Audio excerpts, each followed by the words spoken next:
नवरात्रि में उपवास के लिए सुझाव। नवरात्रि में उपवास करने का तरीका।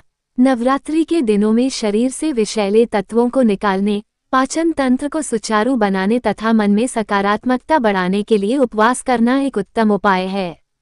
नवरात्रि के दिनों में उपवास करने के लाभ तो बहुत हैं, किंतु हम में से बहुत से लोग उपवास के लिए सही ढंग नहीं अपनाते, जिससे शरीर का संतुलन पहले से भी अधिक अस्तव्यस्त हो जाता है। नवरात्रि में उपवास के लिए क्या तरीका अपनाया जाए जो हमारे शरीर और मन के अनुकूल हो, इसके लिए हम यहाँ संपूर्ण मार्गदर्शिका दे रहे हैं। नवरात्रि के 9 दिन उपवास की योजना कैसे बनाएं? प्रथम से तीसरे दिन फल का आहार अपनाएं। आप मीठे फल जैसे कि सेब, केला, चीकू, पपीता, तरबूज और अंगूर इत्यादि खा सकते हैं। इसके अतिरिक्त आप आंवले का जूस, लौकी का जूस और नारियल का पानी भी पी सकते हैं। चौथे से छठे दिन अगले 3 दिन आप दिन में एक बार नवरात्रि का परंपरागत आहार नीचे दिए विवरण अनुसार ले सकते हैं और बाकी समय में फलों का जूस, छाछ तथा दूध भी पी सकते हैं। 7वें से 9वें दिन अंतिम 3 दिन आप पारंपरिक नवरात्रि आहार ले सकते हैं। यदि आपको स्वास्थ्य संबंधी कोई समस्या है तो उपवास से पहले अपने डॉक्टर से परामर्श अवश्य कर लें और उतना ही करें जितना आपके लिए सुविधाजनक हो। पारंपरिक नवरात्रि आहार। नवरात्रि उपवास के लिए पारंपरिक आहार ऐसा होता है जो हमारी जठराग्नि को शांत करता है। ये निम्नलिखित सामग्रियों में से कोई मिश्रण हो सकता है: कुट्टू के आटे की रोटी, समक के चावल, उनसे बना डोसा, साबूदाने से बने व्यंजन, सिंघाड़े का आटा, रामदाना, राजगिरा या चौलाई के बीज, रतालू, जिमीकंद, अरबी, उबली हुई शकरकंद आदि। घी, दूध व छाछ, ये सब शरीर को ठंडक प्रदान करते हैं। लौकी और कद्दू के साथ दही, प्रचुर मात्रा में तरल पदार्थ जैसे कि नारियल का पानी, फलों के जूस, सब्जियों के सूप आदि। ये शरीर को ऊर्जा प्रदान करने के अतिरिक्त शरीर में पानी की कमी से हमारा बचाव करते हैं तथा व्रत में निकलने वाले विषैले तत्वों को शरीर से बाहर निकालने में भी सहायता करते हैं। पपीता, नाशपाती और सेब से बना सलाद। जब आप पारंपरिक नवरात्रि भोज्य पदार्थों का सेवन कर रहे हों तो ये भी करें। साधारण नमक के स्थान पर सेंधा नमक का उपयोग करें। भोजन पकाने के लिए भूनने, उबालने, भाप से पकाने और ग्रिल करने जैसी स्वास्थ्यकर विधियां अपनाएं। शाकाहार का दृढ़ता से पालन करें। नवरात्रि के प्रथम कुछ दिन अनाजों के सेवन से बचें। तले तथा भारी भोजन न खाएं। प्याज और लहसुन का सेवन न करें। अधिक खाने से बचें। जो लोग उपवास नहीं कर सकते उनको भी मांसाहारी भोजन, शराब, प्याज, लहसुन आदि का सेवन नहीं करना चाहिए तथा खाना पकाने में सामान्य नमक की जगह सेंधा नमक का उपयोग करना चाहिए। उपवास कैसे तोड़ें? सायंकाल या रात्रि में जब अपना व्रत तोड़ते हैं तो आप विशेष भोजन करते हैं। उस समय आप भारी भोजन करने से बचें, क्योंकि वैसा भोजन न केवल हमारे पाचन तंत्र के लिए पचाना कठिन होता है अपितु उससे व्रत से होने वाली शरीर की शुद्धिकरण प्रक्रिया तथा व्रत के सकारात्मक लाभ पर भी विपरीत प्रभाव पड़ सकता है। हमें लघु मात्रा में और शीघ्र पचने वाला भोजन ही ग्रहण करना चाहिए। उपवास के साथ योग व ध्यान भी करें। हल्की योगासन, खिंचाव, मुड़ने तथा झुकने वाले व्यायाम व्रत की प्रक्रिया को परिष्कृत करते हैं।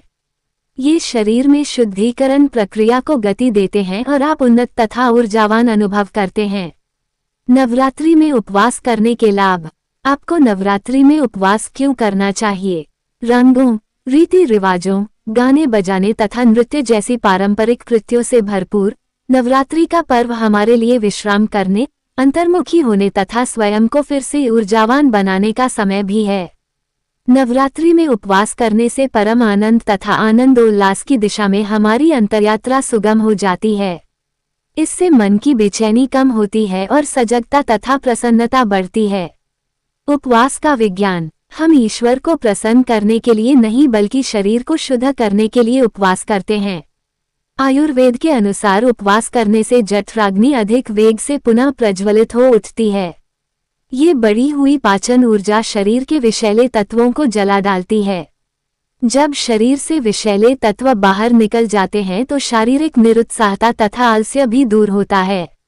शरीर का कण कण, सभी कोशिकाएं पुनर्जीवित हो उठती हैं। इसलिए उपवास करना शरीर शुद्धि के लिए एक प्रभावशाली उपचार है।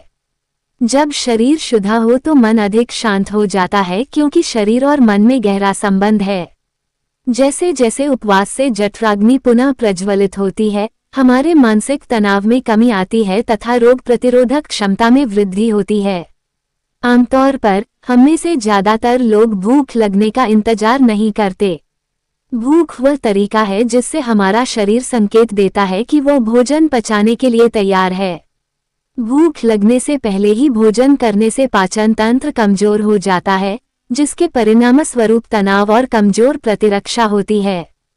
चूंकि उपवास पाचन अग्नि को फिर से प्रज्वलित करता है, ये तनाव दूर करने और प्रतिरक्षा का निर्माण करने में मदद करता है। नवरात्रि उपवास के साथ साथ गहरे ध्यान में उतरें। नवरात्रि का समय स्वयं के संग होने, ध्यान करने तथा सृष्टि के स्रोत से जुड़ने का अवसर होता है। उपवास करने से व्याकुलता कम होती है तो मन के लिए अंतर्मुखी होकर ध्यान में उतरना सुगम हो जाता है। तथापि सुनिश्चित करें कि आप स्वयं को ऊर्जावान रखने के लिए उपयुक्त मात्रा में ताजे फलों तथा सात्विक भोजन का सेवन कर रहे हैं। सत्व खिलने से होने वाले लाभ प्राप्त करें। उपवास के साथ ध्यान करने से सत्व अर्थात हमारे भीतर विश्रांति और सकारात्मकता की गुणवत्ता में आशातीत वृद्धि होती है। सत्व बढ़ने से हमारा मन अधिक सजग तथा सतर्क हो जाता है। परिणाम स्वरूप हमारे आशय और प्रार्थनाएं अधिक सशक्त हो जाती हैं। सत्व बढ़ने और खिलने से हमारा शरीर हल्का तथा अधिक ऊर्जावान हो जाता है। हमारी कार्यकुशलता में वृद्धि होती है। इसके परिणाम स्वरूप हमारी मनोकामनाएं फलीभूत होने लगती हैं और कार्य सुगमता से संपन्न होने लगते हैं। समूचे विश्व में और सभी धर्मों में उपवास के संग ध्यान करने की परंपरा है, क्योंकि जब आप उपवास करते हैं तो आपके शरीर का शुद्धिकरण होता है और आपकी प्रार्थनाएं अधिक प्रामाणिक और गहरी होती हैं। नोट: कुछ विशेष शारीरिक गठन वाले तथा स्वास्थ्य समस्याओं से ग्रस्त व्यक्तियों को उपवास नहीं करना चाहिए। इसलिए यह आवश्यक है कि उपवास करने से पहले आप किसी योग्य आयुर्वेदिक चिकित्सक से परामर्श कर लें। ये भी ध्यान रखें कि उतना ही उपवास करें जितना आपकी शारीरिक क्षमता के अनुसार सुविधाजनक हो।